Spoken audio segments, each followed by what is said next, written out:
c'est à vous, en tant qu'auteur, de vraiment vous alterner, là encore, les enjeux et de ne pas forcément vous dire que les enjeux doivent être un maximum et que ça doit être une catastrophe si le personnage n'y arrive pas.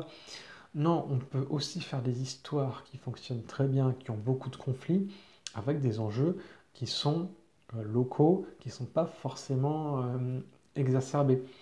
Là, je reprends l'exemple de la fantasy. C'est souvent l'idée qu'on a.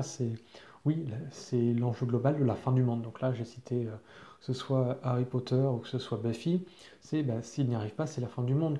Mais on n'est pas obligé d'avoir une fin du monde ou quelque chose d'aussi tragique. On peut faire des enjeux qui sont peut-être plus ciblés et peut-être plus sur le personnage. C'est comme ça que fonctionne par exemple tout le genre de la romance où les personnages, les protagonistes, leur enjeu, c'est simplement de se mettre en couple et d'être heureux. Mais ce sont des enjeux qui sont déjà très forts et dans lesquels on peut aussi s'identifier facilement. Et il y a cette notion d'identification. C'est plus difficile de s'identifier avec un personnage qui doit défendre le monde qu'avec un personnage qui a des soucis ou des difficultés ou des risques que nous, on comprend en tant qu'individu. Et c'est toute cette notion de, finalement, quand notre héros risque d'arriver en retard à un contrôle parce qu'il a essayé de sauver le monde, qu'est-ce qui fait le plus de pression? Est-ce que c'est le fait d'avoir sauvé le monde contre cette créature fabuleuse ou c'est le fait juste de devoir être en retard et puis d'être mal vu et puis de ne pas réussir son futur? Et même sans aller jusque-là, il y a pas mal de choses à faire sans exacerber et aller dans la surenchère au niveau des enjeux et des risques. Et donc voilà, réfléchissez vraiment à faire des enjeux qui sont globaux, c'est très bien, mais locaux aussi, simples et qui répondent aux faiblesses et aux caractéristiques de vos personnages.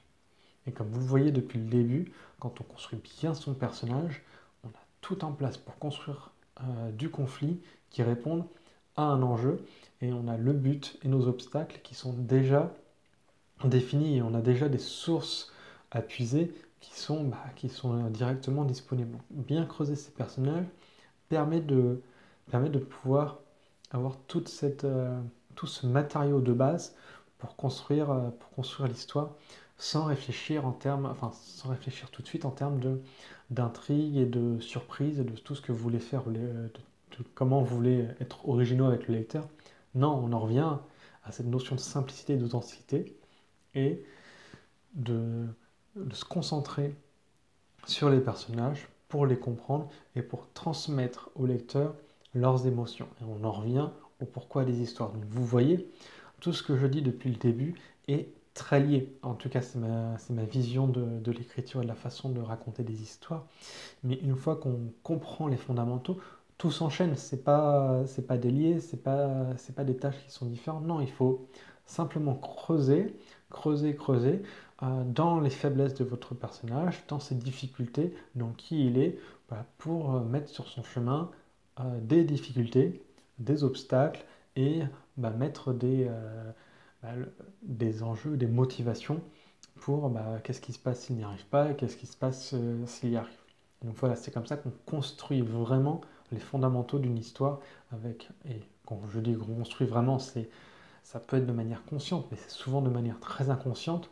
Et ça permet en tout cas de débloquer votre écriture, votre pourquoi, ce que vous voulez transmettre dans votre histoire et sur comment vous voulez le faire. Donc ce sont des points qui sont très importants.